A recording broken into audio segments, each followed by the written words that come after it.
The following newly released video portrays an incident of assault and violence at the hands of police. Viewer discretion is advised. I suggest you back the fuck up. No.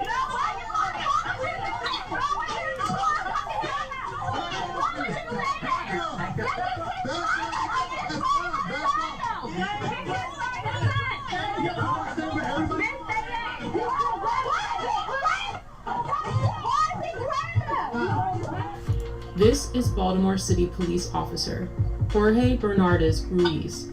In a newly released video shot in 2016, Ruiz is seen with his knee on the back of an unknown man, with a gun pointed at the man's head. His message was a clear one: concerned onlookers, adhere to my dictates or else. Here, we can hear Ruiz saying to Baltimore residents, I suggest you back the fuck up. No. It is documented that Baltimore police officer Jorge Bernardes Ruiz is a repeat violent offender, even without access to all complaints against Ruiz, undisclosed by BPD Internal Affairs records. 6 cases involving Ruiz are known. This video will briefly highlight 6 total cases beginning in July of 2013. Case 1, Abdul Salam, July 1st, 2013.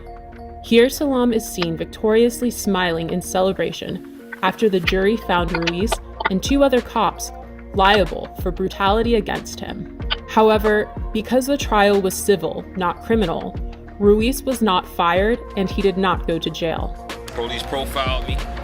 They followed me in the back of my house, harassing me. Police proceeded to violently and hostilely approach my van with me and my son in it. As I announced, this was my home, guns drawn.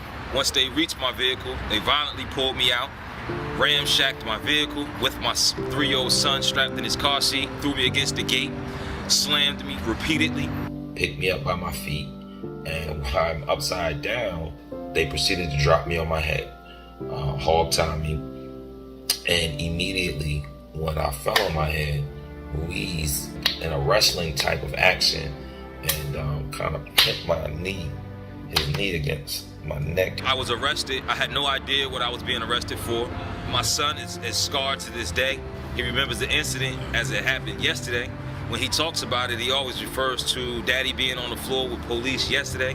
Case 2, Darrell Harris, profiled, as seen in this video, July 17th, 2013. Yeah, Sid, what's wrong with it? Improper way with it. There's no such thing as an improper way. You gonna tell me my job, bro? I know the law. Are you gonna tell me the law? I know the law. You gonna tell me the law? I know the law. What's the problem? You giving me a ticket? You need my license registration? Yeah, let me get that. To profile, y'all use the seatbelt as a reason. Profile. Hold on a second, sir. Do me a favor, take out your keys. Guys, you can record me. For what? Nah. I don't feel safe right now. Do you want me to step out the car? Do you want me to step out the car? I'll step out the car. Call the police, man. What do you call a supervisor? I'm about to do shit. This is getting uploaded to the internet right now. Yeah? And we are 2 law-abiding citizens that we are getting targeted, and I don't know why. Just 24 hours later, Bernardes Ruiz played a leading role in the police killing of unarmed Tyrone West. Case number 3, the murder of Tyrone West, July 18th, 2013. My brother Tyrone West was brutally murdered on July the 18th, 2013. In both of these cases, when you look at the pleadings and the harsh language of these officers that have been quoted to me by reliable witnesses, the N-word. And Killer Ruiz and Killer Chapman and the rest of those 11 to 15 killers, including David Lewis, took something from my family that they could never give us again. And that was my brother Tyrone West, one unarmed man who was brutally murdered, beat to death in broad daylight.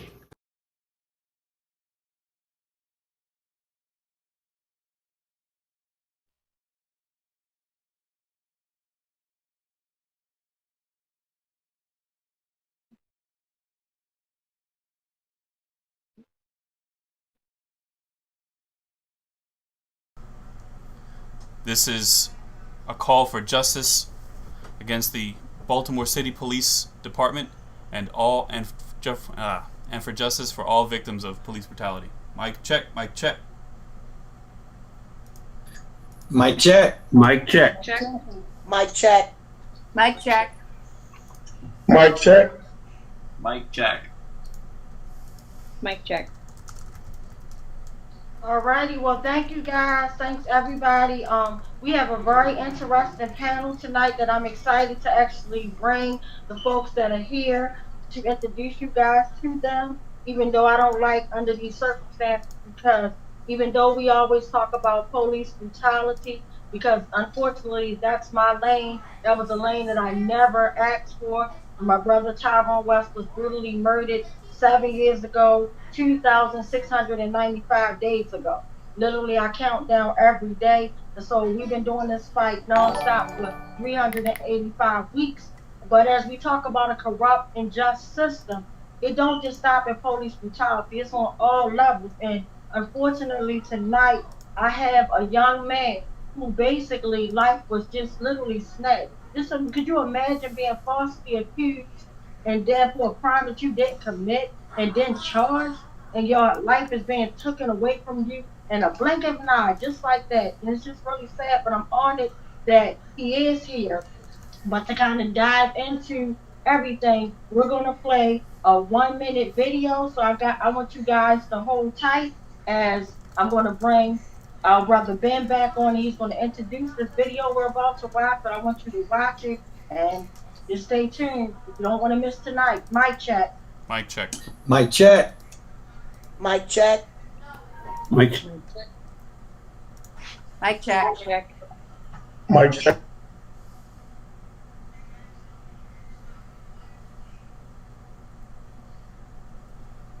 To me, home represents freedom. 23 years, I wasn't home. Home is the ability to go to and fro as you please, without restrictions. Home represents peace. Peace. That's what home is to me. I might not have all of the things that I want in life, but there's a middle course, and that middle course for me is peace. I got my peace back, even though I lost a lot. I survived, I'm a survivor, and I want an individual viewing this documentary, going through whatever it is that you may be going through, in a negative sense, where you might think that you won't make it. You will. I'm here after serving 23 years incarcerated for something I had absolutely nothing to do with, and I survived.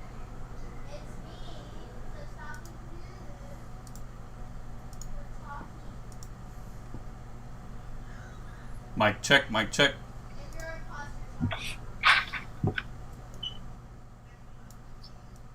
Mic check. So thank you guys for tuning into that video. So I'm going to bring my first guest before I bring on Johnny and the rest of the crew that's doing this amazing, powerful documentary about that little short clip that you just seen that was basically from, I believe it was Fizzle, Real. But anyway, I'm going to bring my friend on. Her name is Shirley. And I got the honor of meeting Shirley because she did an amazing job putting out facts and writing a nice story, an article up about my brother Tyrone West. It was so powerful, phenomenal. She did an amazing job. Like, she got to the facts and everything. And I remember when she interviewed me actually and sat in my home and we discussed my brother. She was real compassionate, real dedicated. So I'm honored to know her and share this space. So no further ado, we're gonna bring on our warrior queen sister Shirley.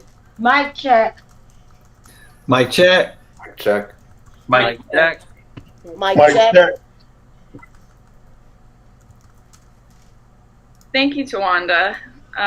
It's so nice to be back at West Wednesday in this kind of way. I'm from Baltimore, for those who are watching, and I just have so much love and respect for Tawanda and for everyone here. So it's really special to be able to sort of introduce these two communities because they feel very connected to me. So yeah, my name is Sheridan. She, her are my pronouns, and I am working on a film project with a bunch of people who are here on this live stream to tell the story of Johnny Berry. And he's here tonight, and you just saw a 1-minute clip of what we've just started working on with this documentary project to tell Johnny's story of what it means to be incarcerated 23 years for a crime you have nothing to do with, and to then find your freedom and your strength and to come home. And so yeah, without further ado, I'd like to introduce Johnny, and he can tell us more about his story. Mic check. Mic check. Mic check. Mic check. Mic check. Mic check. Johnny Berry. Thanks everybody. Firstly, I want to thank Tawanda. Thank you for having me on and for having us on. And I want to extend my sincere condolences to you for your loss, and to everybody who's going through some form of brutality at the hands of bad policing and things like that. So again, I'm sorry, and thank you for having me here. So as Sheridan has said, I have served 23 years in prison for a crime I had absolutely nothing to do with. I went to jail when I was 16 years old. I came out when I was 40. My hair is gray now, as you can see. My hair wasn't always gray, it was black. I got some wrinkles and stuff I like to mess around to preface my story sometimes with that. But yeah, I went to jail when I was 16, and I lost a whole lot while I was there. So I know what it feels like to lose. I lost my mother while I was behind bars, my best friend in the whole world. My brother was murdered while I was there. And I still had to, at the end of the day, find the strength to carry on and hold that torch and then navigate my way to freedom. And I did that with the help of many other people like yourselves. So yeah. And the one thing I want to mention before I go any further is oftentimes we kind of introduce me as my story. This is my story. This is not my story per se.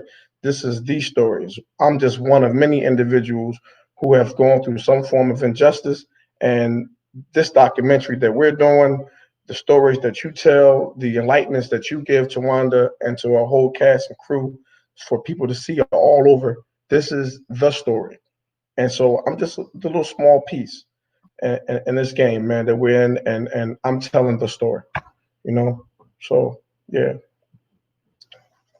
No, first of all, I wanted to say to you that, like, I'm in tears, like, just to know that you were, like, first of all, to hear about the 23 years, that is horrible. But to think you were actually a baby going in there, because I looked at you, 16, that's a baby.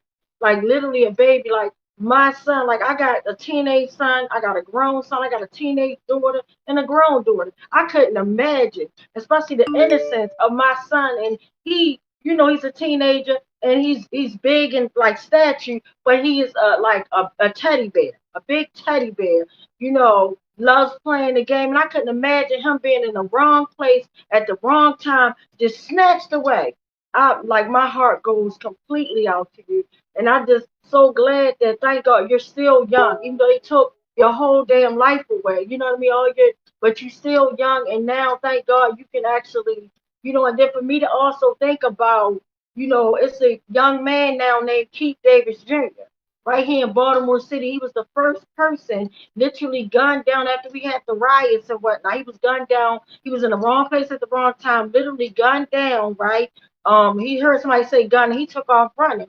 Long story short, instead of them saying, oh my God, we almost killed the wrong man, the way Baltimore City is so corrupt, they're trying to bury this man alive. They done planted a body on him, like through a gun that they said never was fired. Like, so like he done been through like going on like 5 or 6 trials now. It's utterly ridiculous. And he's a young man, like he's in his 20s. Like maybe I think he's like 26, 27 years old, if that, but he's been locked up now 4 going on 5 years. Like, it's ridiculous. So my heart really goes out, and I just want to give you homage and say I'm so sorry. Like, what can you say to somebody that snatched somebody's life? But like when you literally left as a baby, a teenager, prime of your life, just getting to grow into a young man, trying to find yourself, got your family, you come back home, your mother's gone, and you're behind the wall. You're in the cage like an animal. I'm so sorry. Mic check. Mic check. Thank you, Tawanda. I don't want to take up too much time talking. All the time you need. Yeah. So again, thank you for those words, and I really did appreciate them. So yeah, 16. I was 16. Came from city of Philadelphia, West Philly. By the way, born and raised. Uh, my mother and father. My mother was a stay-at-home mother. My father worked. I have 4 other siblings. As I said, my brother was murdered while I was fighting for my life, and I had lost after my brother had lost his life. I lost. So I watched my mother and my father, and I watched my mother and my father have a downward spiral. My father and my mother started kind of like drinking heavily. My mother, and I truly believe that a person can, in some way, pass away from a broken heart. She lost both her boys. I remember one time my father came to see me on a visit, and he told me after my brother had died, he said, "You know something, John?" He said, "I can deal better with putting my son in the grave than I can for you being in this place for something you didn't do." And I by the way, I just had a son. I didn't just have him. He's 1 year old now. He's 25. Congratulations. Thank you. He's like 25, really. But this boy, this creature of this creation of God, rather, I can't imagine losing him, especially to some type of violent act on behalf of some senseless person. And I can't put myself in anyone's shoes who loses a child to violence. My mother and father lost both their children, maybe not me to violence, but to faulty justice so-called system, So I watched my mother, my best friend, just go downhill, and it broke my heart. But I had to keep going for them and for everybody else that supported me. And by the grace of God, that's why I'm here right now today. And that's why we're doing the work that we're doing, so that we can get these topics out to the public. And that's empowerment for all of us. When I was in that place, when I was in that horrible place, in a sense, I felt empowered. My family members felt like they didn't have power. They didn't have the ability to click their heels together and say, "You know what? Today you're coming home today." But thankfully, in this day and age, we have platforms like Jitsi, if I'm saying that right, and social media platforms, and where we can meet the masses of people and then enlighten them on the injustices that's going on now. So we do have power, and this is power, by the way. So I want to always keep that at the forefront of what we're doing. If anybody ever feels like it's not working, or the problem is getting bigger, no, we're actually knocking down that tree, chop by chop, man. So yeah, your work is important. Everything that you all are doing is important. I tell you that without no lie. Don't think it's small. Don't try to minimize it. Give it what it deserves. It's up there on the mountain, man. And everything that we do count. Mic check. Mic check. Mic check. Mic check. Mic check. Mic check. Mic check. Johnny, do you think you could just let us know how did it happen that you were able to be exonerated and released? How did that happen? Mic check. Very good question. Now I will say, for civil reasons, because now I am almost 2 years into my civil phase of being home, I can't really go into like a lot of particulars right now, but I can give like a overview of what happened. So please bear with me. And if for anything that you might want to kind of like fill in the blanks with, you can kind of like Google my name, and then you'll find like just a whole slew of information on what happened to me and blah, blah, blah, blah. But anyway, after a long battle of appeals and losses, during the Larry Krasner, shout out to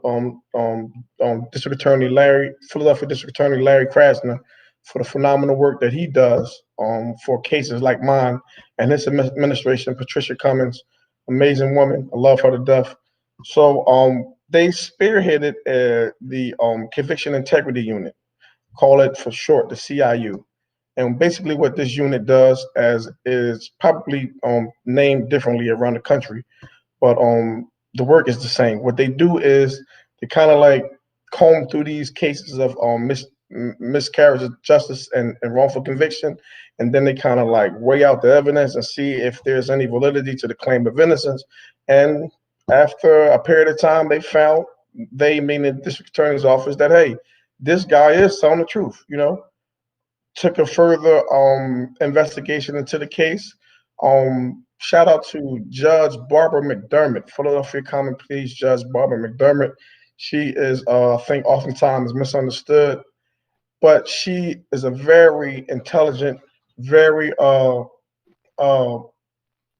keen on the evidence type of judge, and she's well balanced.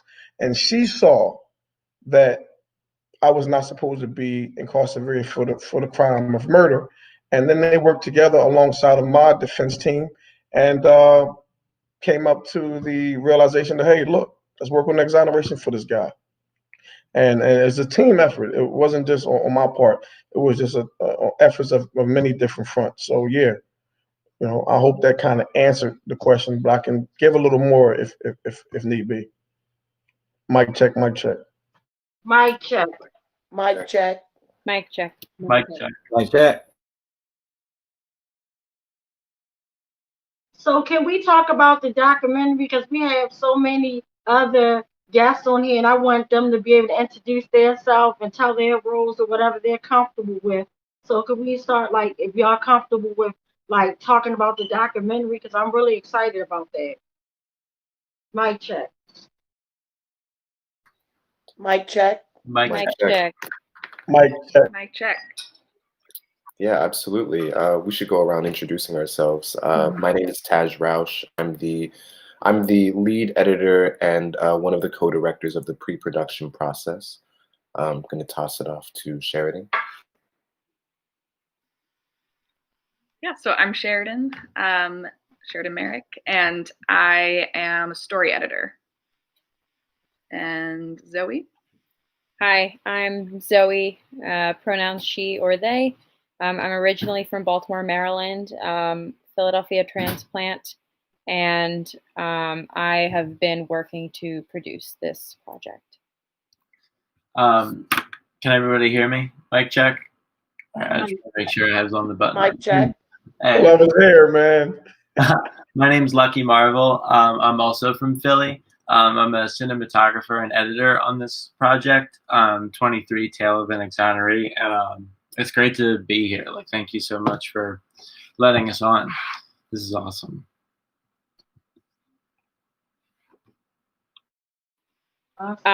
So I would just like to say that we are currently fundraising for this project. We have done a lot of work over the last 5, almost 6 months to research and kind of get ourselves situated in the larger context of, you know, what were the factors at play that led to this horrible thing happening, where this wonderful person, Johnny Berry, served for 23 years for a crime that he did not commit.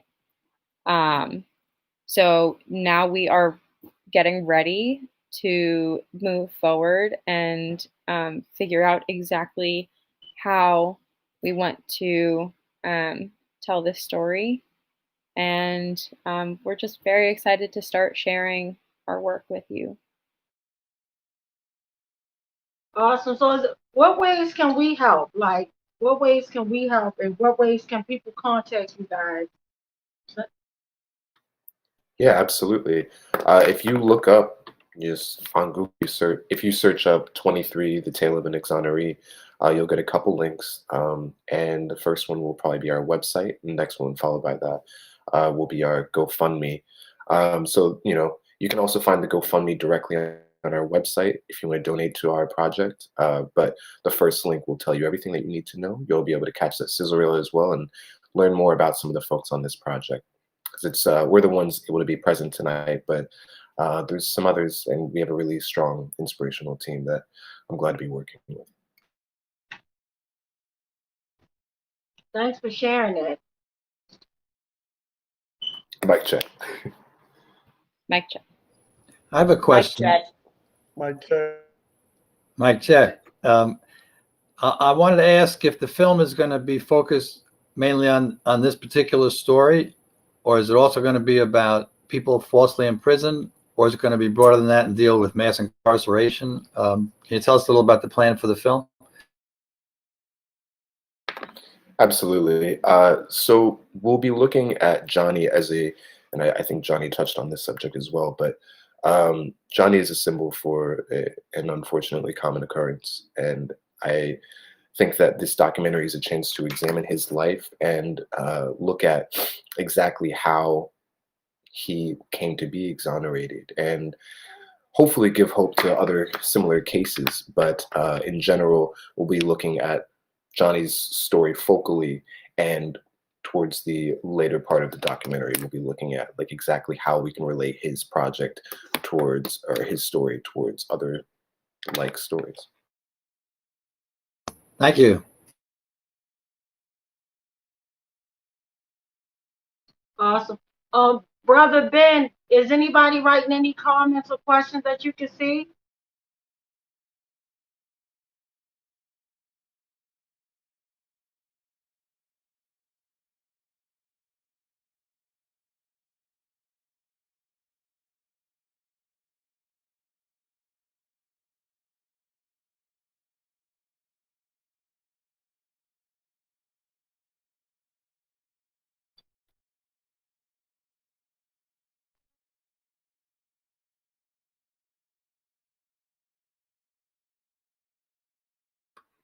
I think that's a great question for Johnny specifically. You could speak the most on that, sir. Thank you very much, and it is absolutely a great question. Mic check. So, we'll say well, let me start with this. My wife, she's been with me through that storm, that horrible situation for a long time. And I was just talking about her earlier. One of the things I noticed about her and her struggle to try to get me out of that place is that she combed through every piece of documentation that she could, reading everything from A to Z, learning my case like I knew it, probably in some cases better than I knew it. She shocked me so many times with what she was able to uncover. And what that did was that gave her the ability to have a platform to stand on from a standpoint of actually knowing what the heck she was talking about, So then she knew the key players involved. So to answer your question, learning about the situation, number one, because a lot of times we find that individuals either speculate on what's going on, don't really have all the information. Maybe someone hasn't really interpreted what they think they know well. So I would say learn exactly what's going on first. And then once you do that, that'll give you a better handhold on how to handle and deal with that situation. Mic check. Mic check. Mic That's check. the reason that you said that your wife sounds like my sister Queen Kelly, because Kelly Davis is a force to reckon with. Like, she know Keith Davis Jr. case like the back of her hands. Like, oh my God, like she's amazing. So she sounds exactly like your wife. Yes, Mike check. Yeah, she is. She's a phenomenal woman. I don't think, honestly, I don't think I could have done what she did, the sacrifices she made. And there are many more individuals like her. You stretching throughout many walks of life. She believed in something. She believed in me. She believed that I was innocent, and she worked hard and tirelessly towards helping me gain my freedom. Quick story. She was trying to convince a lawyer, the lawyer that I ended up actually walking out of prison with, Robert Gamberg from Philadelphia. She went into his office and he told her his price for the case would be $50,000. He really said that. And when she got finished talking to him and convincing him that she knew what she was talking about and she was passionate about what she wanted to work alongside of him and help him to accomplish with me, he ended up taking my case for $5,000 before she left that night. And Robert Gamberg, by the way, is a dear friend of mine. We fought so many times about this case. He'll tell you many times he's been wrong. I've been wrong, but he came all the way down from 50 to 5,000, and I love that dude. And he did it largely because of her influence and what she knew, and what she was able to persuade him to do on my behalf. And we won. Mic check. Awesome. Mic check. Mic check. Mic check. Here's another question, and anyone can answer this. I'm curious about what everyone thinks is the root of this problem. Why are so many people who are innocent being thrown into jail for protracted periods of time for things they didn't do? What's there about this system that causes that to happen so much? That's a wonderful question. We have a couple different answers. Sheridan, do you want to talk a little bit about that? Sure. I mean, yeah, that's the big question. I mean, at the end of the day, I would say I believe it comes down to the fact that this system is not actually one that's built on justice. Its history is rooted in systemic racism and upholding capitalism. And so when you have a system, it's actually working exactly as it's meant to.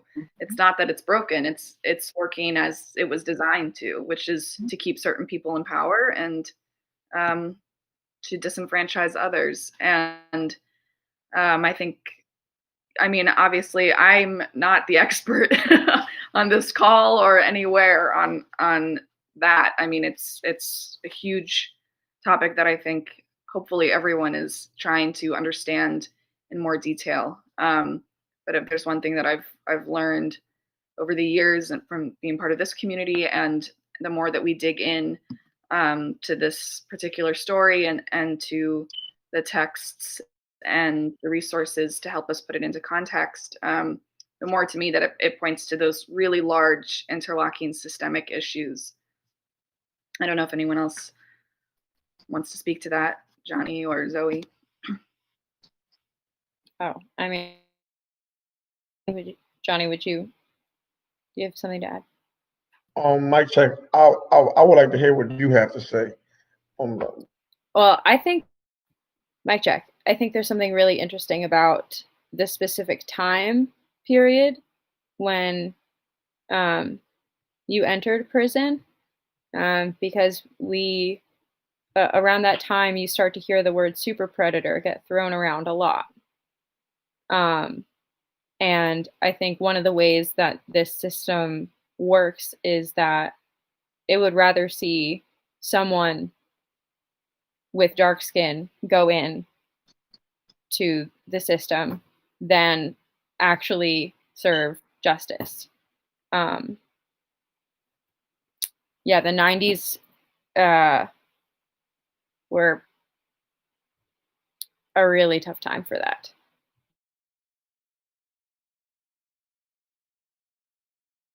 Good answers. Y'all took the words out of my mouth. Very good answers. I think the only thing, mic check, I'm sorry.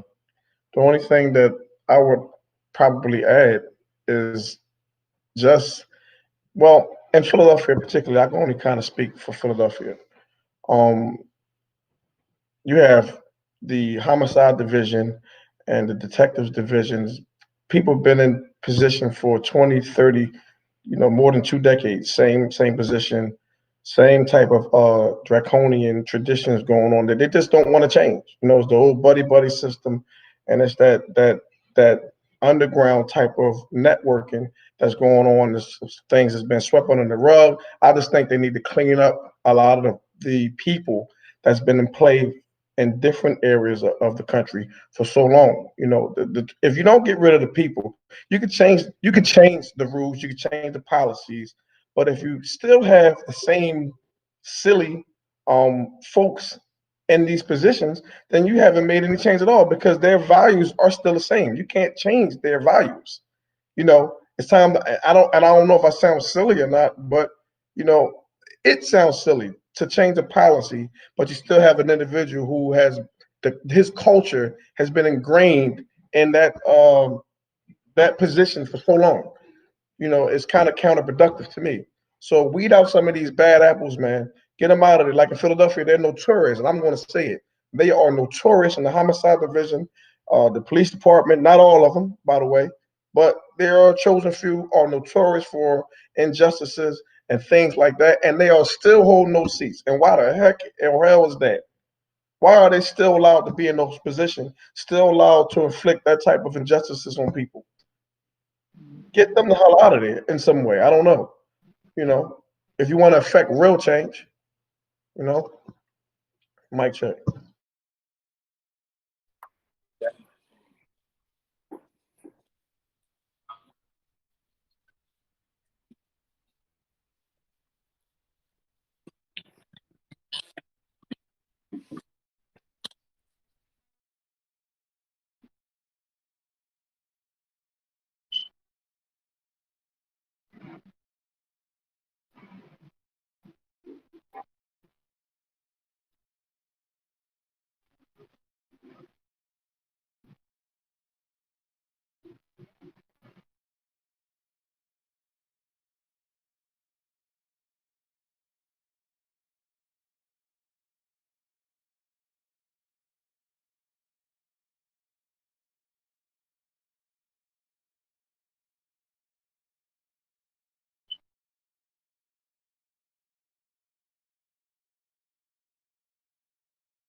Good question, mic check.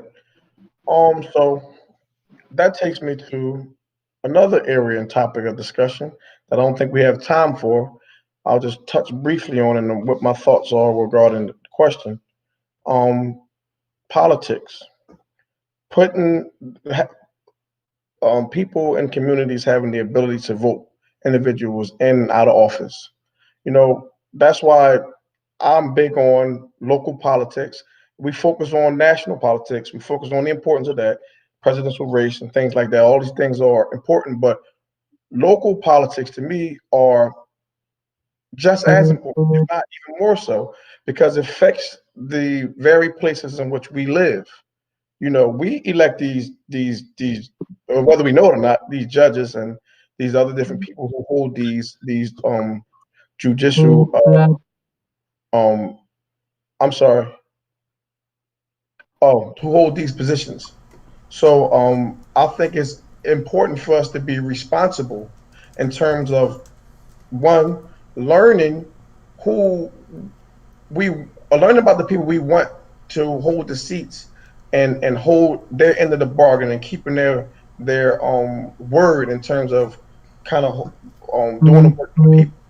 Because if we don't get involved in the local politics or whatever these places may be, like Philadelphia, then we're going to get the wrong person in the seats and holding these positions and things like that. I think it's important for us to kind of like enlighten ourselves on the voting process and then being practical in that, so that we can kind of put the right people in the right places at the right time. And I think that would have aided me had I had a Barbara McDermott 20-something years ago who sat over there and resided over the trial and saw through all of that bull crap and said, you know what, nah, case dismissed or acquitted. This guy isn't supposed to be here. Yeah. And by the way, I don't know if it was mentioned before, but I was released from prison on this case at one time before they rearrested me. So some judge heard the evidence. His name is Judge, I think he passed away, Judge Trace, I think his name was. Went in front of him on a preliminary hearing. He heard everything and said, you know what? Nah, his words were, there is not going to be a railroad in here today. Mr. Barry, you're free to go. And I left 10:30 that night. So I guess that was the right person that was voted into office. He saw right through the mess, you know?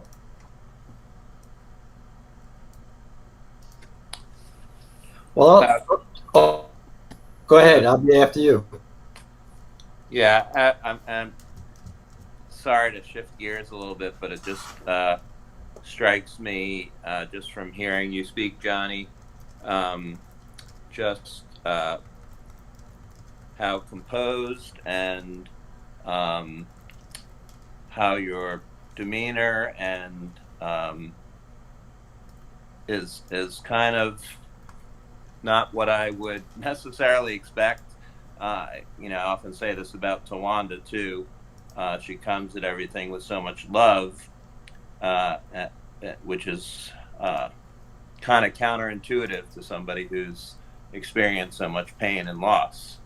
And the same, I hear it from you in the same way. And I'm sure it's somewhat of a testament to who your parents were, to raise a child who can overcome what you have. But I'm just wondering, too, you grew up in prison, really, you know, kind of like what Tawanda was talking about.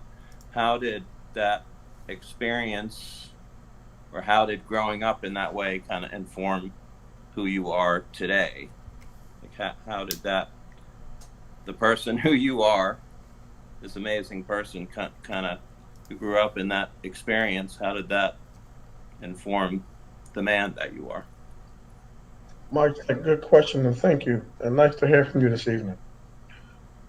When I went to prison, sent to Pennsylvania State Correctional Facility, I had just turned 18. You know, I was, but I was not able to be youthful in a sense. I had to immediately, once I was sentenced, become a man, so to speak, because I was entering into a man's arena. And jail was kind of like different then. It was different. It was much volatile. It was kind of ran by, I don't like to use the term inmates or the residents. It was kind of ran by the residents. I mean, it was ran. They ran. And it was different. And I was so young, man. But I had, just to answer your question, I had a lot of amazingly good people around me. Good folks, good men who wanted good for themselves and wanted good for me. So they kind of protected me in a lot of ways, because there were a lot of rapes going on amongst people my age. They were being raped. I know some friends of mine that were raped. If you see them today, you wouldn't be able to tell, but they were, you know. But we had some good men there, whether they did their case or not. They made us go to school. They made us get an education. At one time, I couldn't even really read or write. I could, but it wasn't on the level that it was supposed to be. And they made me go to school. You know, they made me stay away from the basketball court all the time and things like that. You know, they made me get serious about, hey, do you understand where you are? You know, I understand that you are young, but you have to kind of focus on the fact that, number one, you need education. Number two, that's going to help you get the hell out of here and better your life going forward. And that's what I held on to. That's what kind of shaped me into being the person I am today. I went to school.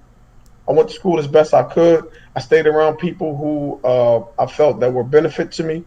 You know, I made some mistakes. I wasn't perfect. I was young in there, you know, in a place I didn't want to be yet, number one. And number two, it was confusing to me. There's a lot going on in there. I've never been in a place like that before prior to that situation. So, you know, like I said, I had that mentorship from those group of men, and I call them my family. I love them, those people. And they are still behind. They're still behind walls. And I will say that a lot of them deserve an opportunity to be where I'm sitting at right now. You know, but that's another story for another time. So I credit a lot of who I am today to the mentorship of those men behind the walls. You know, to just the fact of me wanting to do better. I felt like I just wanted to be different. I didn't want to be categorized like just a typical person being in prison, you know, because at that time there was a lot of drug usage going on. There were a lot of drug sales. There was a lot of violence. There was a lot of anger. People in prison used to say to me, man, why the hell are you walking around with a smile on your face all damn day?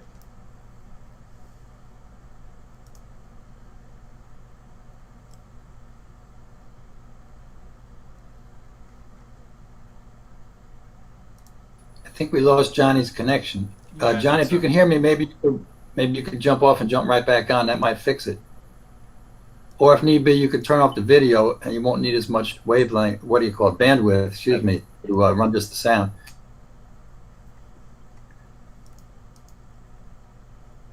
Well, while that's being figured out, I want to raise another question. Two explanations come to mind for why mass incarceration ramped up so significantly, because that hasn't always been true in the United States. But currently, the United States has a much larger percentage of its population in jail than any other country in the world. And one explanation as to, you know, an original cause is that after Martin Luther King was assassinated, a general frame of mind around the country was that it was not only the death of Martin Luther King, but it was the death of nonviolence, because it hadn't succeeded in winning many of the things people needed in terms of housing and jobs and so on. And major rebellions broke out all over the country. Baltimore had a rebellion much larger than the recent one after Freddie Gray was killed by the police. In Detroit, during those rebellions, the 101st Airborne, a branch of the U.S. military, was on its way to Vietnam. They got sent instead to Detroit and killed about 30 people putting down the rebellion in that city. And so one explanation for the increase in mass incarceration is that the ruling class that runs this country wanted to have some way of controlling the most rebellious folks. And mass incarceration was one way of doing that.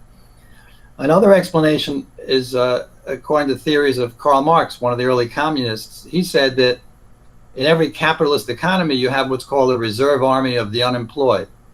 You know, capitalism has an economic cycle that goes like this, right? Where sometimes the economy is doing well and a lot of people find work, but many other times the economy slows down and millions of people get thrown out of work.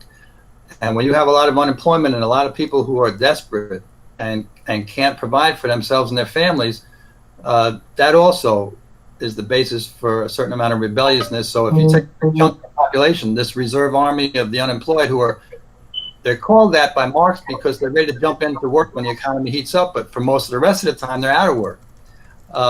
So it provides a place to keep people like under the thumb of the system rather than, you know, organizing rebellion to fight for jobs. So I just want to know what other people's theories are about why mass incarceration ramped up so tremendously in this country at a certain point in time. I think that's a really great point, Bill. You know, you're talking about capitalism. That's so true how it fuels it.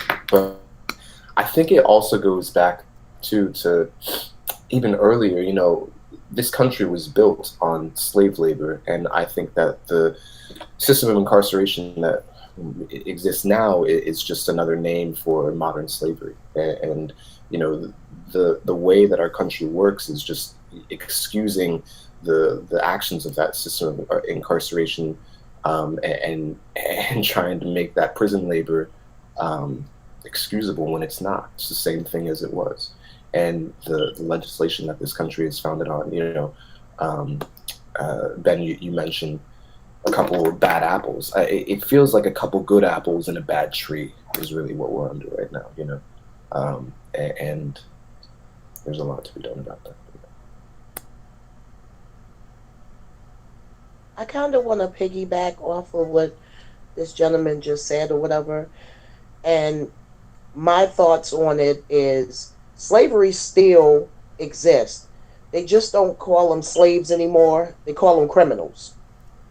And with that being said, and the way things have gone, they basically took us back to when Martin Luther King and Malcolm X and all of them were here. And the only thing they did was basically put a Band-Aid on it. And then when certain people got into office, like Trump, he kind of made a way for them to feel as though taking that Band-Aid off was okay. So that's where a lot of the police brutality and, you know, the mass incarceration and stuff like that began to grow back up the way that it was at first, because he gave them a window to break free to allow what was still there, which was never fixed from the beginning, to continue. Absolutely.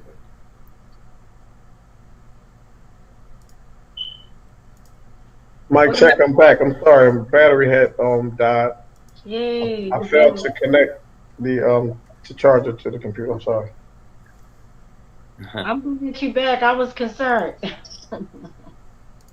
Johnny, we were just talking about ideas about why mass incarceration has become such a powerful factor in the United States, much larger than in any other country. Do you want to comment on that?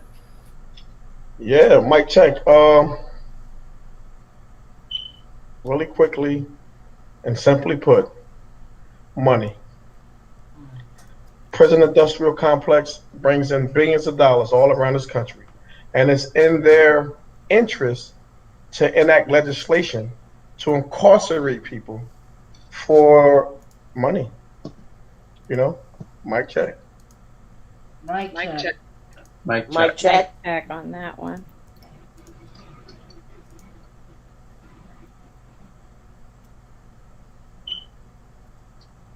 Johnny, did you want to talk at all about, and sorry to put you on the spot, so no worries if not, but the ideas that you have for how you'd like to support other exonerees and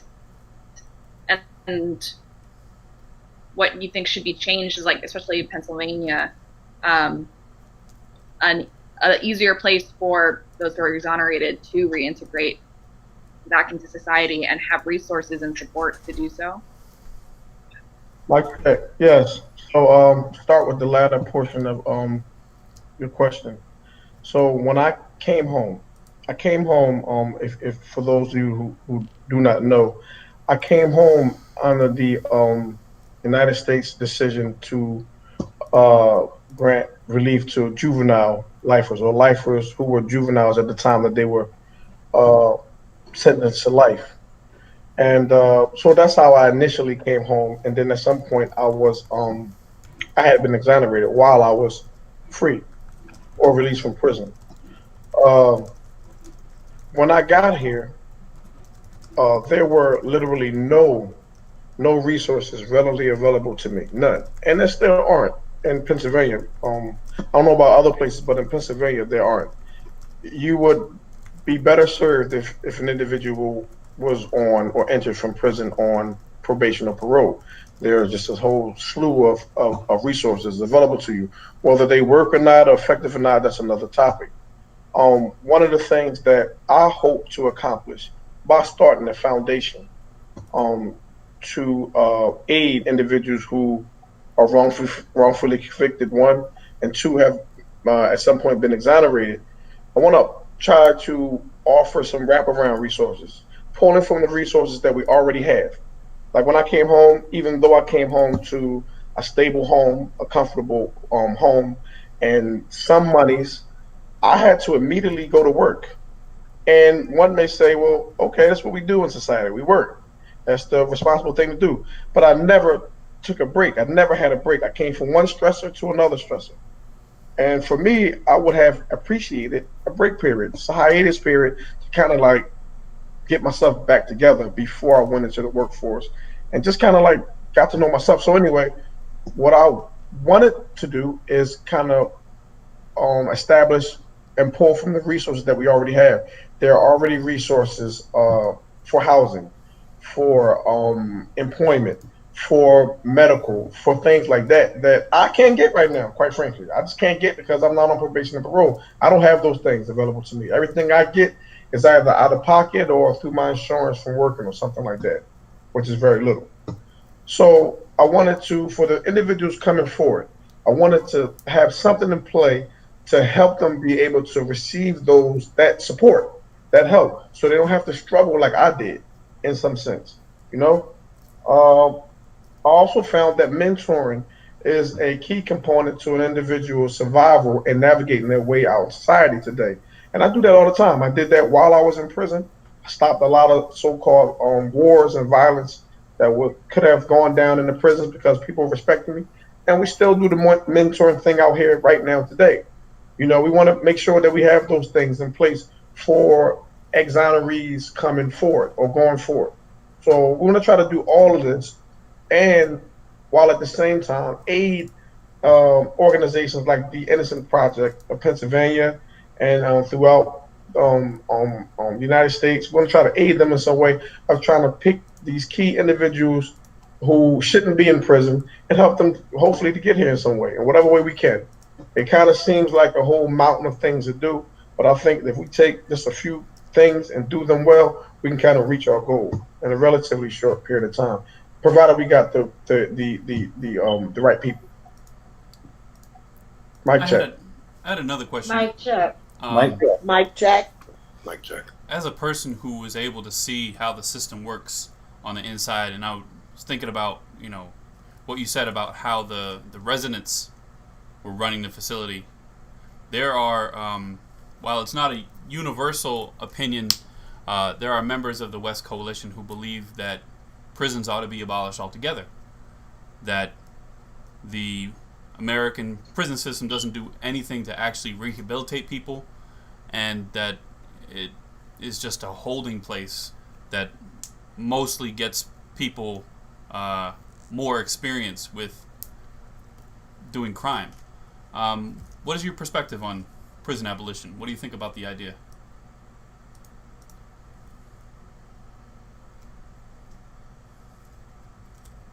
I don't think that it should be wiped out altogether, because you do have some people who deserve to be in prison.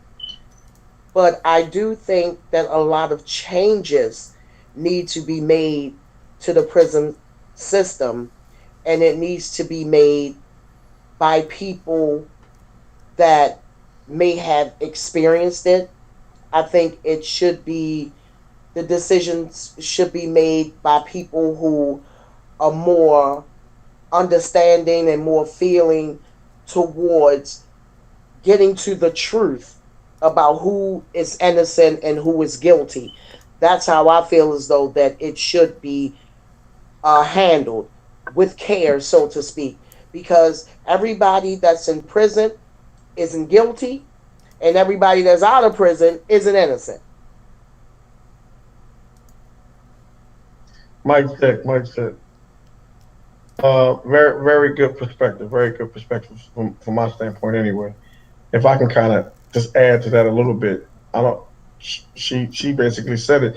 I just want to say, quite frankly, the prison industrial complex is going to be around in this country for a long time, and that's because of so much of the monies that's invested and funneled into those particular organizations. And like I said earlier, it's to the best interest of the powers that be for the shareholders of the prison industrial complex and all those other different individuals who have a stake in it to have mass incarceration at its forefront. So I'm gonna be honest, I'm sorry, but I don't subscribe to the idea that it's okay for discussion and for wanting something, you know, fantastic like that to happen, but it's not going to happen. And that's my personal opinion. Abolishment.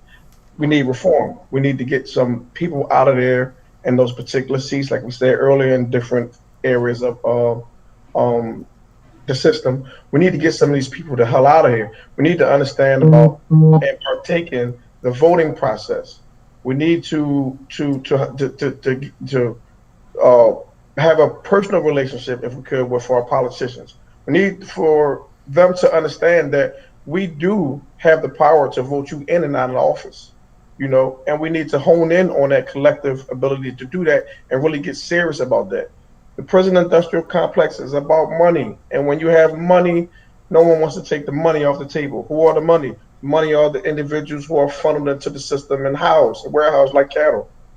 So you have all these silly laws, like we had the old Silly law that I think was revised or maybe been taken away at some point. The stop and frisk in Philadelphia, or I don't know if you all remember that was the stop and frisk. Well, they locked up a lot of people by that and behind that, and then at some point it was um, taken off. I can't think of the word right now, but they had done away with it, because it was silly. But those type of legislations are put in place for a reason, So again, we need to kind of clean up house, get some of these people out of there, and start getting people in there with real plans of rehabilitation. Because let me say this, by the way, rehabilitation is an individualized thing. I, while in prison, decided that I wanted to rehabilitate my way of thinking. And I say that because what we didn't mention earlier about me, or I didn't mention, is that prior to going to prison, although I didn't do this, I was not an angel. I was not an angel, and I have to say that. I firmly believe that when you deliver a rose, you also deliver its thorns. So the thorns are, I wasn't an angel prior to going to prison. I sold a lot of drugs. I was one of the first individuals at the age, I think, 14 or 15, that was incarcerated on the anti-assault weapon bill that was enacted in 1994. I think I was probably the first one. I don't know. But I had a criminal way of thinking. And then in some point in my life, I decided while in prison, myself individually, to say, you know what? I want to change how I think. It wasn't a program that the DOC offered or something like this. It was the men I saw around me. It was the projection of how I saw myself interjected into life outside of those walls. And to do that, I had to first start with education and then start to kind of like melt away all of those ugly criminalistic way and ideas and ideologies and stuff like that. So yeah, I don't want to ramble on. Mic check. Mic Mic check. check. Mic check. Mic check.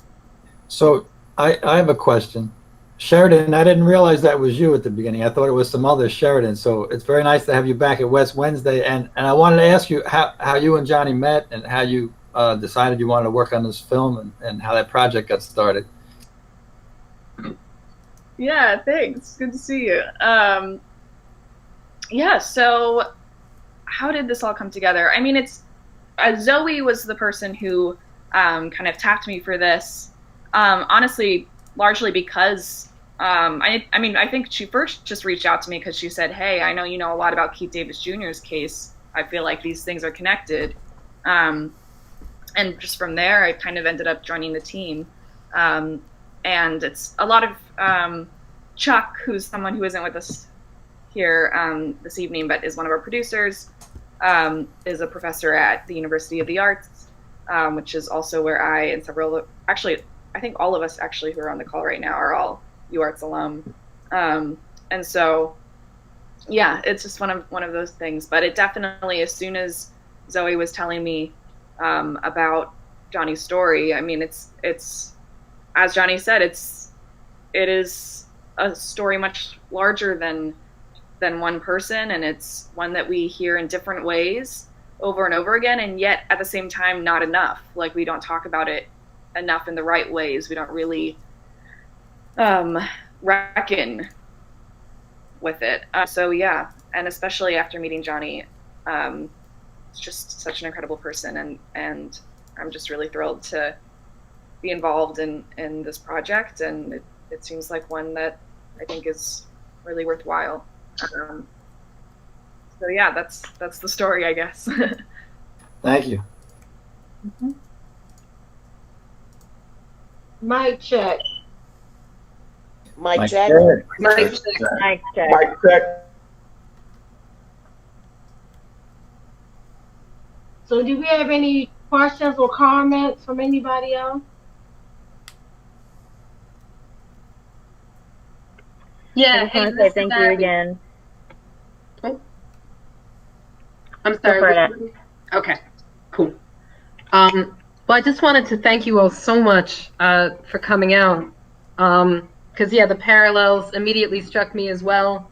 And, you know, the depth of knowledge of Ruiz's history, to be able to go back through and comb through and all the work that Tawanda and folks on this call have done to make sure that we have that. Like it's an awe-inspiring amount of work, but when you do that, you have so much power. So that part of the conversation really struck me. You know, that image of the big fish and then the bigger fish made up of a bunch of little fish organized. It means a lot to me that we're in like this little crew here in Baltimore that's connected to all these little crews in all these different places now. Because it's so much more than that, you know. That's how you have to organize, because you can't make real personal connections with an unlimited number of people. Some people truly have a gift for that, and they like sort of do that in their lives.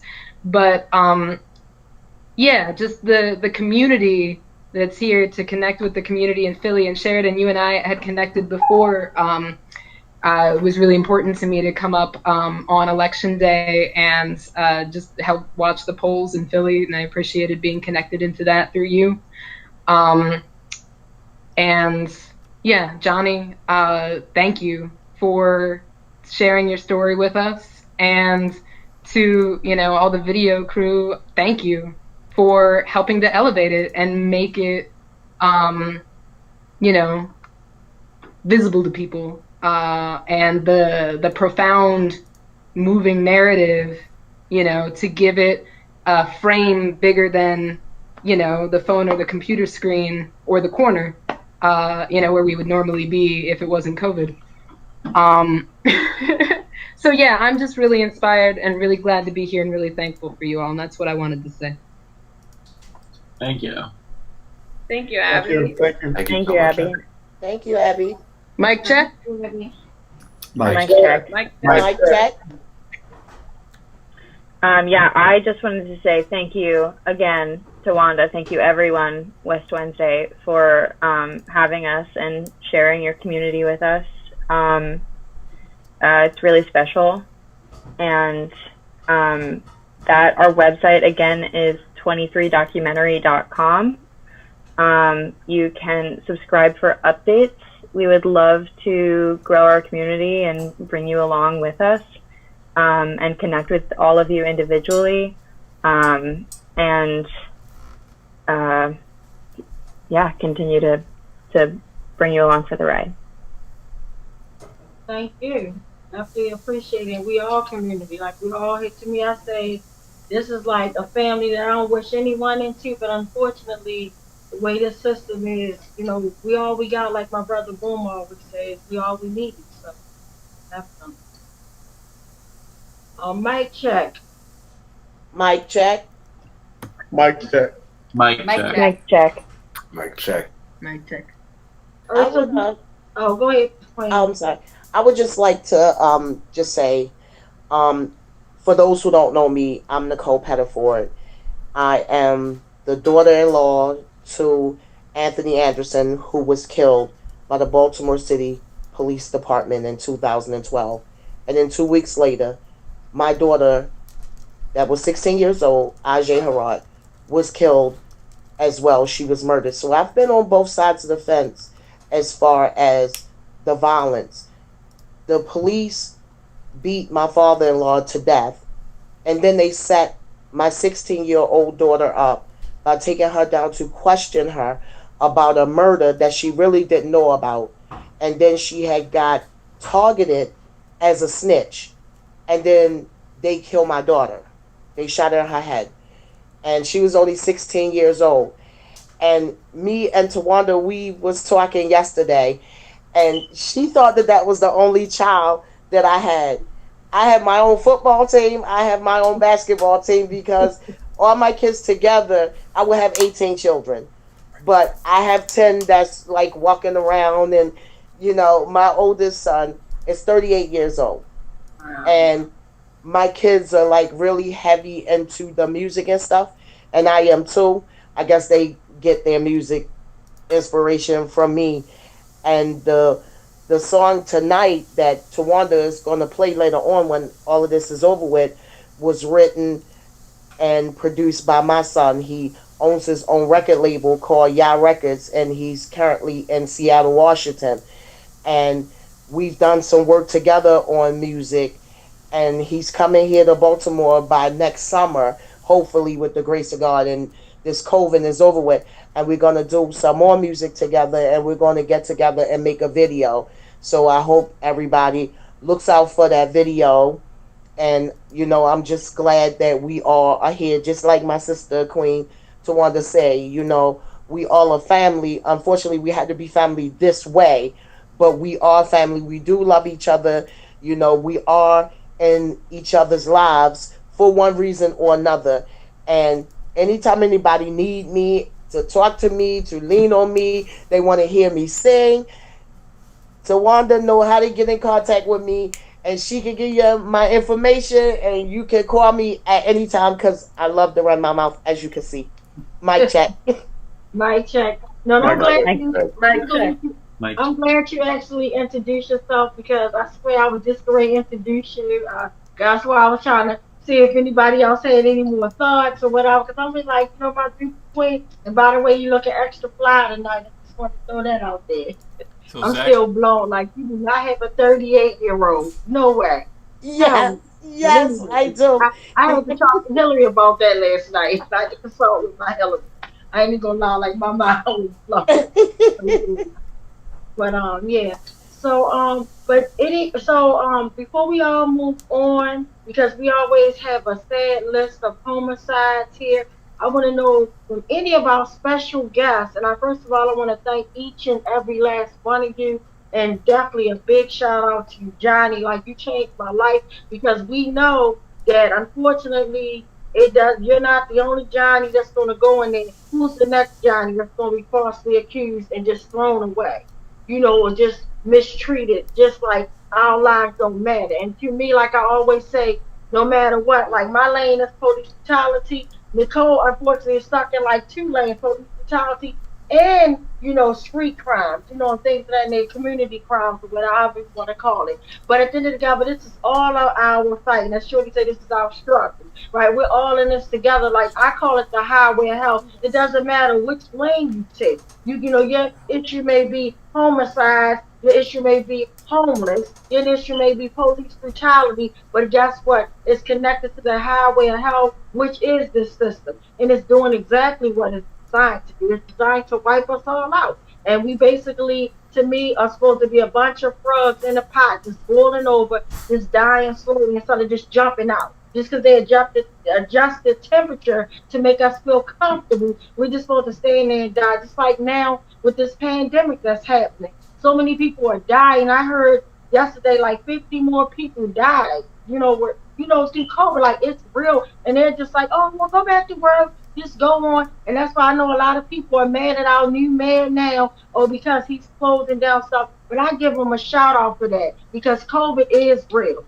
Like, I give them, and at the end of the day, it's like you're in a situation nowadays, you damned if you do and you damned if you don't. Somebody's always going to say something.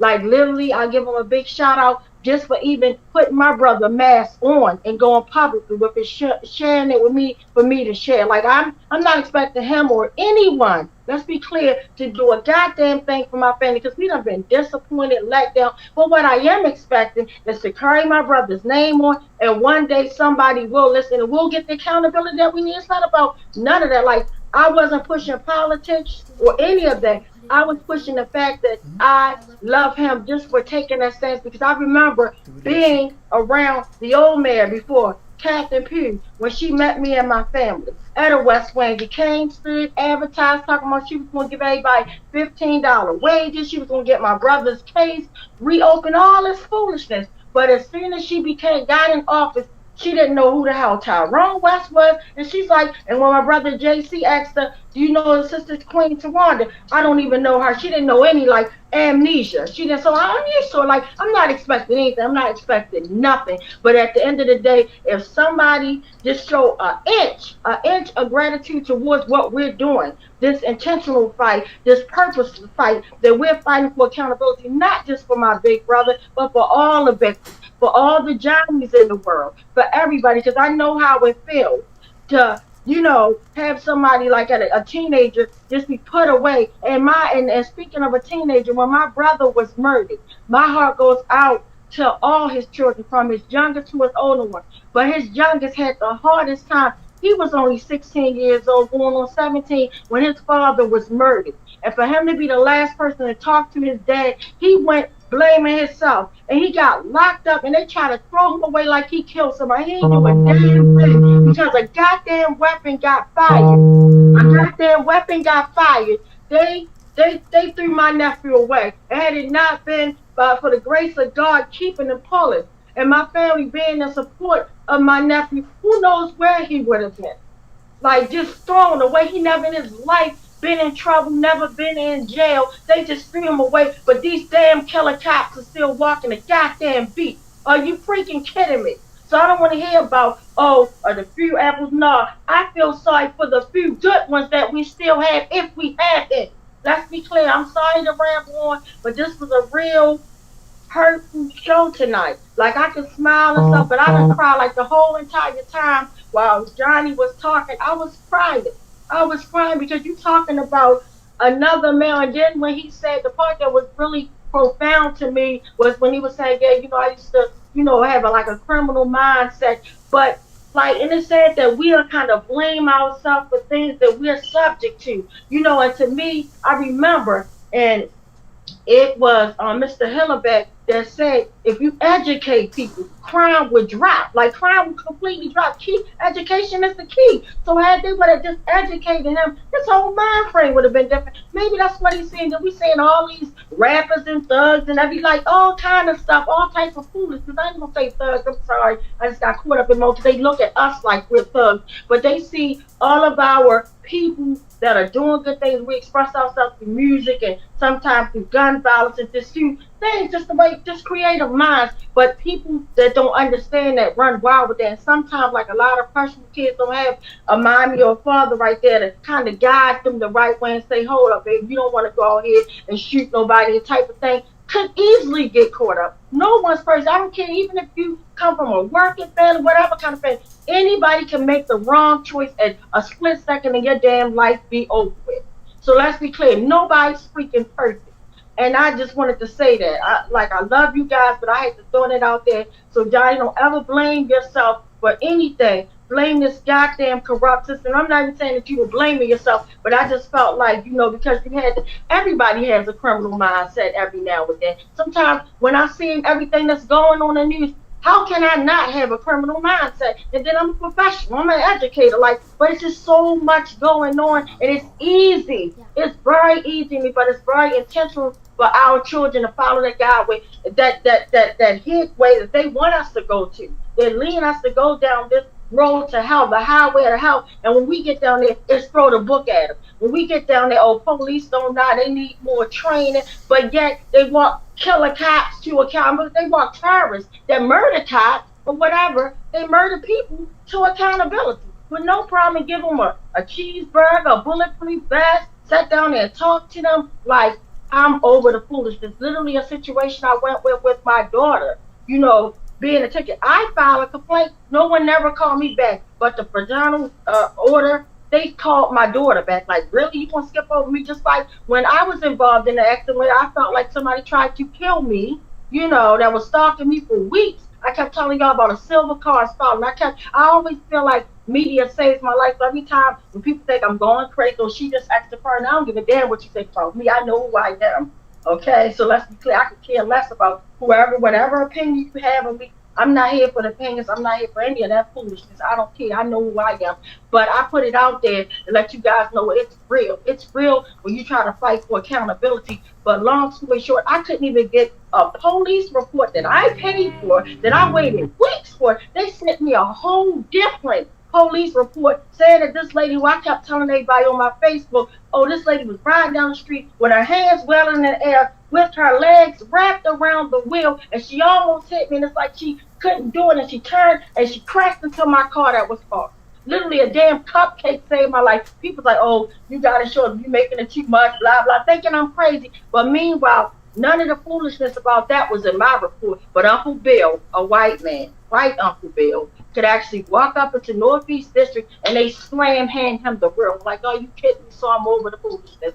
Sorry for rambling on. But before we kind of wrap up, do any of our special guests want to close out and say anything before we actually go to our, because we always read a sad list of the homicides in our city as well as a sad list of the police brutality cases.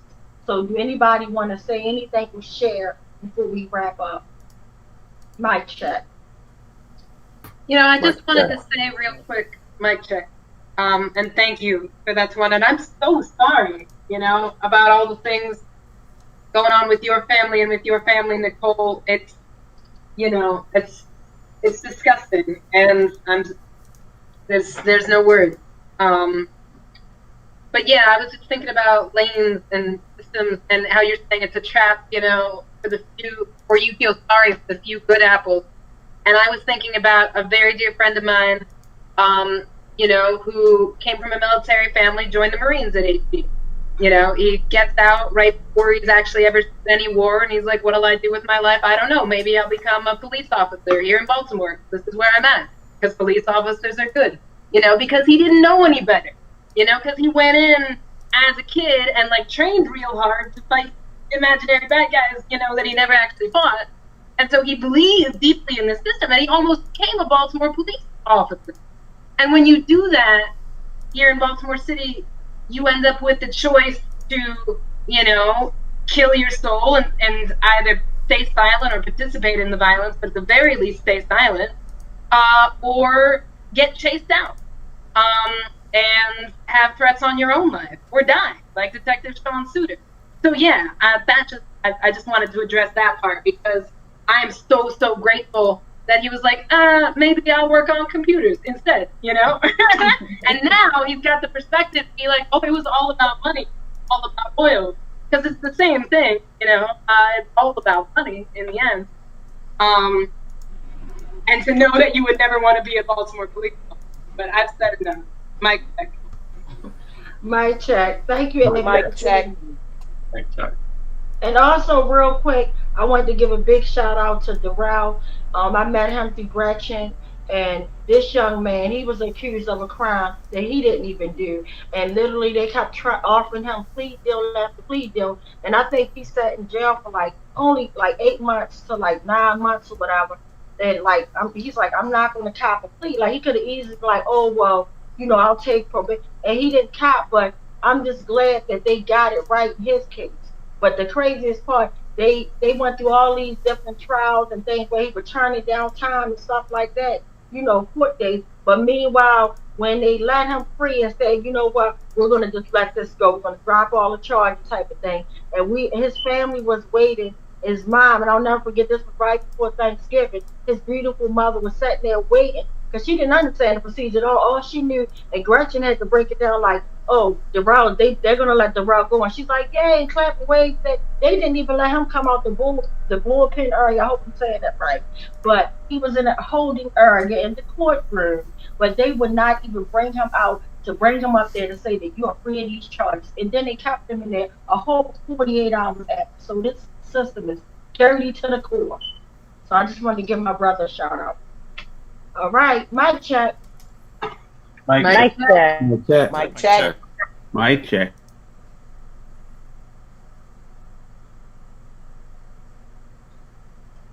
So do any of our special guests want to add or say anything else before I hand it over to Brother Brian? Just thank you. Just thank you. In solidarity. Awesome, thank you. And we'll definitely keep on sharing the information. I'll get it again from Sheraton, and I'll make sure I share it on my page. And I want all my Facebook friends and all my Instagram friends and everybody on Twitter to keep sharing this caring. So thank you guys so much. So as we go into our next guest, Ryan, one of our family members, that has a horrible, sad list that he's going to read. Just know that if he does have lists, because sometimes the list is not available according to when, you know, things happen. But if he does read a list, just keep in mind that this is someone's family, right? And their life is forever gone. They wouldn't care if it was, you know, a police officer or not. The fact that their loved one was murdered, life snatched for no damn reason. We saw their loved one on today, yesterday, or whenever their demise, when they met their demise, and now they're no longer here. Let's keep that in mind. These are more than names. We're more than hashtags. and body beds. Thank you, Go ahead, Brother Brian. Mic check. Mic check. Mic check. Mic check. Mic check. Yeah, thank you, Tawanda. As always, thank you just for for everything you do and for carrying this fight on the way that you do. I kind of want to tag on to something that we've been talking a lot about, things like mass incarceration and police brutality and community violence and a lot of these things. And so many times, what ties these all together is just this the system and the world that we deal with, what I call the empire, is the thing that it does is it tries to make people into things, into objects. It tries to turn, black people into prisoners. It tries to turn prisoners into productive units. It tries to turn, it tries to turn us into things and not deal with people as people. And that's why the work that we're doing here with West Wednesdays and that you're doing up in Philadelphia is so important, because, again, as Tawanda just said, the real heart of it all is if we treat each other and remember each other and make each other into persons and really value each person as who they are and try and lift each person up for being who they are, then this stuff can't happen. And, and so that's why so much of what we do is telling our stories and telling, these important stories and making sure that this stuff is remembered and that, that it goes out into the world, because that's really the best tool that we have to fight this empire and to stop this stuff from happening and to make this into a better world. And part of that that duty is what I do here every week, and I'm going to read off a list of names and ages, and these are the people who in the past week here in Baltimore were murdered, died due to violence. So I just ask you, as a way of lifting them up, to just might check their names back to me as I read them. Sean Payne, 47. Sean Payne, 47. Sean Payne, 47. Tyrone Wolf, 18. Tyrone Wolf, 18. Zaria Dixon, 1. Zaria Dixon, 1. Zaria Dixon, 1. Aaron Chase, 31. Aaron Chase, 31. Mikhail Mayo, 27. Mikhail Mayo, 27. Anthony Benson, 53. Anthony Benson, 53. Thank you. Thank you.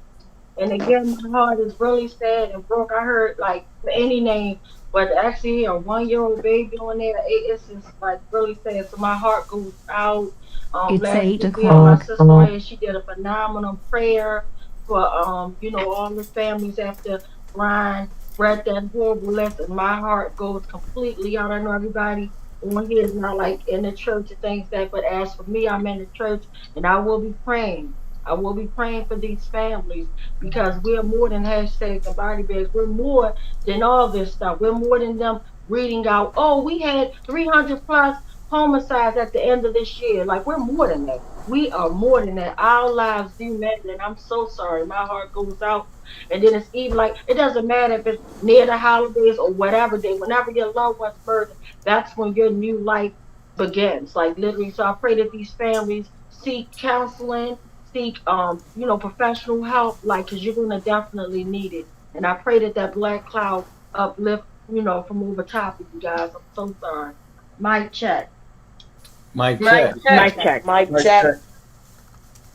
Uncle Bill, do you have that sad list of police brutality? Well, I'm looking at the list. This is a list of people killed by the police around the United States, and they haven't updated it for the last 2 weeks. This week and last week, we haven't had any new names to report and to uplift.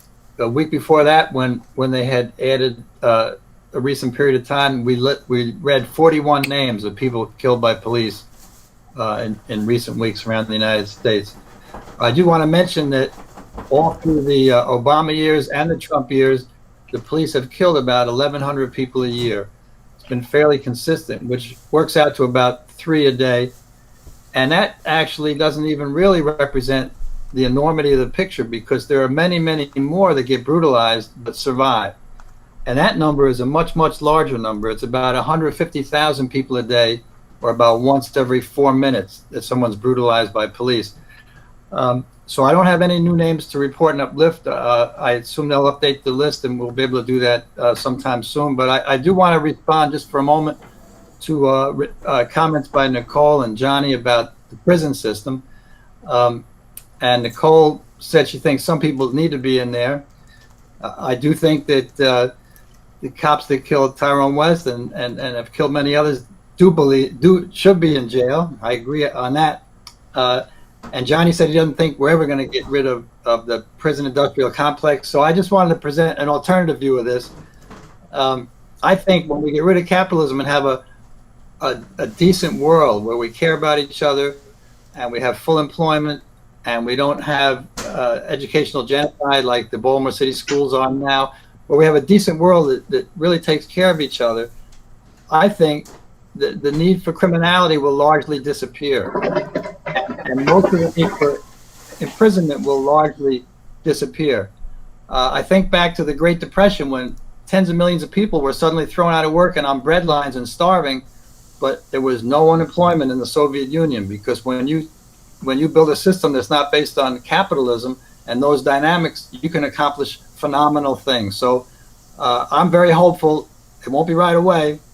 Nicole and Johnny, I agree, it won't be right away, but we're going to get to a point where we really achieve a much, much better world. Humanity can do a whole lot better than we're doing today.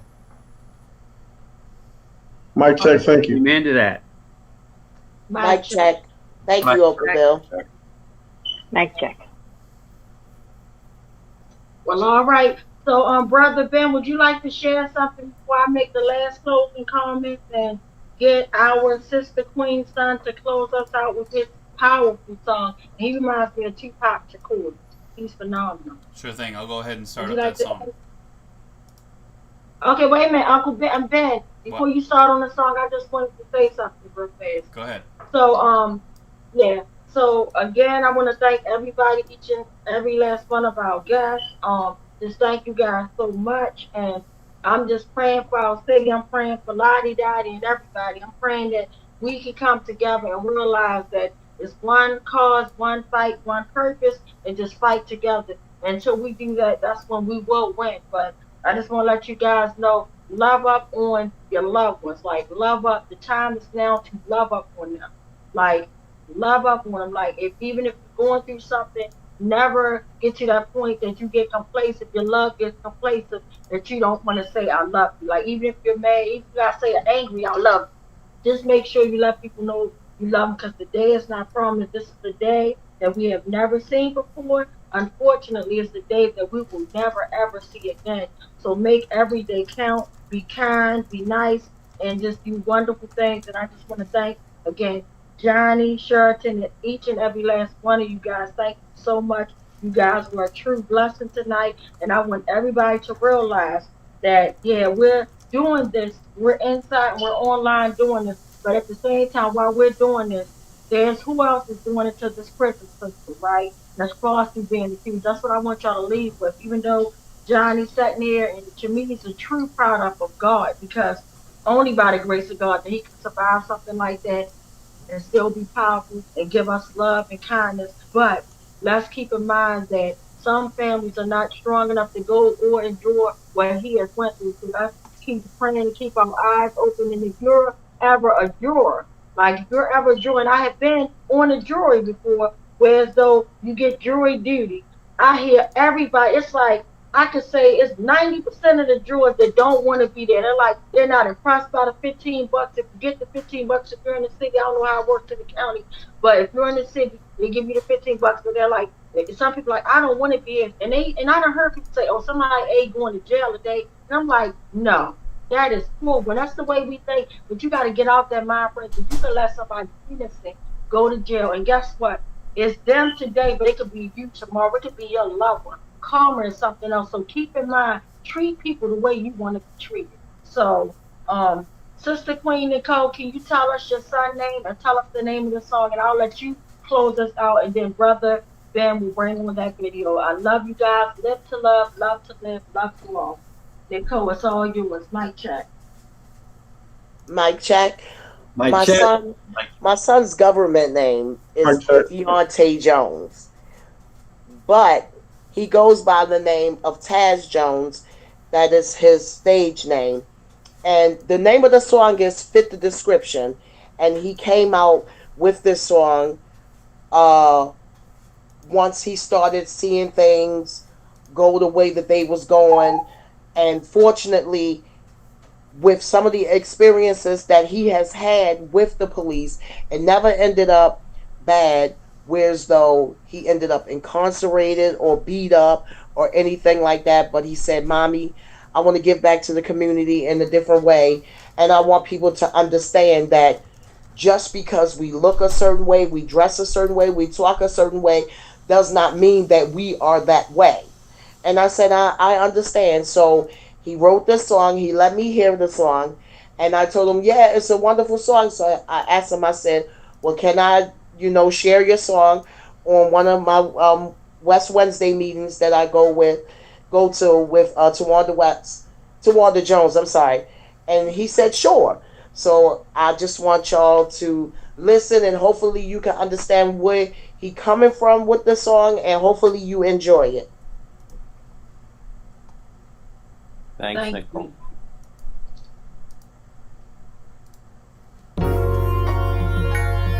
Yeah. They said I fit the description. And so they shot me because they couldn't kill my vision. I fit the description. Yeah. We all fit the description. Yeah. Still I see no changes. You steady trying to strip me of my rights. Politically abusive is the hype, now I'm cold as ice. You paint the perfect picture, white picket fences, man, and misses children laughing and they safe long as there ain't no niggas. Was all for it, everybody need Obama change. Now only racial slurs and tension with Obama's name ever gonna change, I think not. That kid was only minding his business when he was shot. So I'm dressing in the hoodie, all black, with a Glock. If I don't have my pistol, then I'ma throw a couple rocks, yeah, I'm fighting back. I think we losing track of what's been really happening. City riots start when high schoolers be ditching class and then negative energy don't bring no positives. It's better I'm black and resort to violence, so you say I'm what the problem is. Not making any sense, reality and fiction, but they shot me cause they couldn't kill my vision. I fit the description. Yeah. They said I fit the description. The cowards shot me cause they couldn't kill my vision. I fit the description. Yeah. They said I fit the description. And so they shot me cause they couldn't kill my vision. I fit the description. I'm sick of sacrificial measures and pain. We need to start making change if we expecting to gain. All they wanna do is kill us off. They give us tools for our demise, yet we survive, I guess we pissed them off. Second son was born over a week ago, 2015, and we birthing these babies into a war zone. Oldest live a couple hours from the madness. Hit my baby mama asking, she said nothing drastic. Can't help but think about it. We say we know the law when we caught up in petty crimes. Yet when we gun down on the street, we resort to petty violence. They've been talking bad about our culture, cause all we do is turn up, pop bottles, and trickle vultures. But yet we're trying to see a better date. I guess a sigh of relief would have to cause us pain. I guess we send a message to their vision. Gotta make them pay attention, but I pray we find a different way to vent so we don't fit the description. Yeah. They said I fit the description. The cowards shot me cause they couldn't kill my vision. I fit the description. Yeah. They said I fit the description. And so they shot me cause they couldn't kill my vision. I fit the description. Yeah. Right now we fit the description. But I pray we find another way to fit so we don't fit the description. Yeah. Right now we fit the description. But I pray we find another way to fit so we don't fit the description. America needs to make a change. Today, not tomorrow. time is now. We're living in the last days. Revelations.